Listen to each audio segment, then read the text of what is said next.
किया। मैं भीड़ और परभनी की घटना को भारतीय जनता पार्टी के शासन की एक साजिश समझता हूँ, षड्यंत्र समझता हूँ। और उसके पीछे जो तथ्य है वो उसी से सामने आ जाते हैं कि वो नौजवान पुलिस कस्टडी में उसकी हत्या की जाती है, क्योंकि अगर बाहर रोड पे कर देते तो उसका सामना बीजेपी के लोग नहीं कर पाते, इसलिए उन्होंने उसको जेल में ले जा करके और प्रताड़ना करके मारा। उसको मालूम था आज हम जो यहाँ लोग एकत्रित है, दुखी है, तकलीफ में है, परेशानी में है, लेकिन अंदर की बात को समझना बहुत जरूरी है साथियों। इस देश में जब महाराष्ट्र के चुनाव हुए और ईवीएम का मुद्दा सामने आया तो उसके बाद से भारतीय जनता पार्टी की एक ऐसी साजिश शुरू हो गई कि ईवीएम के मुद्दे को अगर दबाना है, हटाना है, कुचलना है, रौंदना है तो सिर्फ एक ही साजिश है। इस देश में एक ही कौम है, वो कौम है आंबेडकरवादियों की कौम।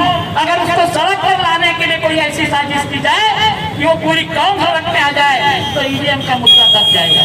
साथियों, राक्षस की जान तोते में हम और आप कितना भी निषेध कर ले, पूरे संसद में 4 दिन से निषेध चल रहा है, प्रदर्शन चल रहा है, पूरा देश सड़कों पर है, लेकिन ये मनवादी भारतीय जनता पार्टी के लोग ये जानते हैं कि इनसे कुछ भी होने वाला नहीं है, क्योंकि सत्ता हमारे पास में है।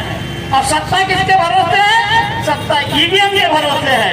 इसलिए वो लोग अपने सत्ता के मद में चूर है और हम और आप सामान्य देश की 142 करोड़ जनता सड़कों पर है।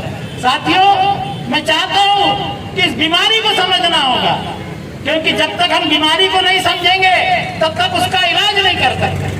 आज महाराष्ट्र में ब्राह्मण मुख्यमंत्री है और आंबेडकरवादियों के करोड़ 17% और 19% आंबेडकरवादी समाज, उसका एक कुर्सी भी नहीं है। उसका कारण है साथियों कि कुल्हाड़ी में लकड़ी का दस्ता ना होता तो लकड़ी के कटने का रास्ता ना होता। आठौले जैसे लोग भी हैं जो पूरे समाज को बेच करके उनकी गुलामी कर रहे हैं। और इसलिए ये लड़ाई बहुत महत्वपूर्ण है साथियों। इस लड़ाई का इलाज एक ही है कि पूरे देश की जनता को बाबा साहब आम्बेडकर के अपमान का बदला तो हम लेंगे। अमित शाह को उसकी औकात दिखाई जाएगी इस भारत देश में, माफी मांगना पड़ेगा।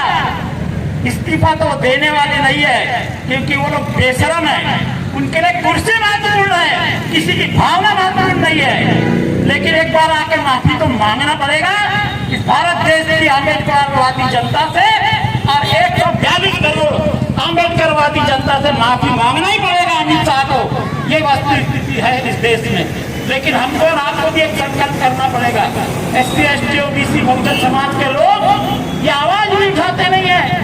ये आवाज उठी थी मार्केटवाड़ी से, जहाँ के लोगों ने बोले हमने तो वोट किसी और को दिया और वोट किसी और को मिल गए। ये ताकत इस भारत देश में पैदा करने की आवश्यकता है और इसका मौका अमित शाह ने 142 करोड़ देश की जनता को दे दिया है।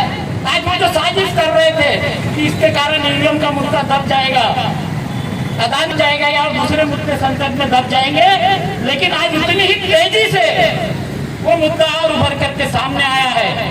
मैं यहाँ तमाम उपस्थित लोगों का हृदय से अभिनंदन करता हूँ, स्वागत करता हूँ कि चलो हम और आप लोग हैं एक चिंगारी के रूप में। जो चिंगारी आज जली है इस गोंदिया से, पूरे देश में जो शुरू हुई है वो एक आग का रूप लेगी, दावानल का रूप लेगी।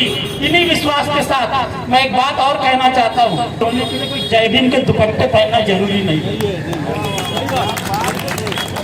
मैं OBC का आदमी हूँ, मैंने बाबा साहब के 4 किताब लिखा हूँ, मुझे किसी के सर्टिफिकेट की जरूरत नहीं है कि मैं आंबेडकरवादी हूँ। जिसका मन में बाबा साहब है वो आंबेडकरवादी है। और ये जो जय भीम के झंडे लेकर के घूम रहे हैं ये डुप्लीकेट लोग हैं, इनके चेहरे पर आप और हम सब पहचानते हैं। अब पहचानना भी चाहिए, ये समय है, ये वक्त है इस देश में आज पहचानने का। अगर आज नहीं पहचाने तो कब पहचाने? आने वाले समय में इस बात को याद रखना है कि जो बाबा साहब कहते थे सत्ता की चाबी के बारे में, उस सत्ता की चाबी की ओर समाज को मोड़ना पड़ेगा, उस विचारधारा की तरफ समाज को ले जाना पड़ेगा, तभी हम बाबा साहब के सम्मान का बदला ले सकते हैं। जय भीम, जय भारत।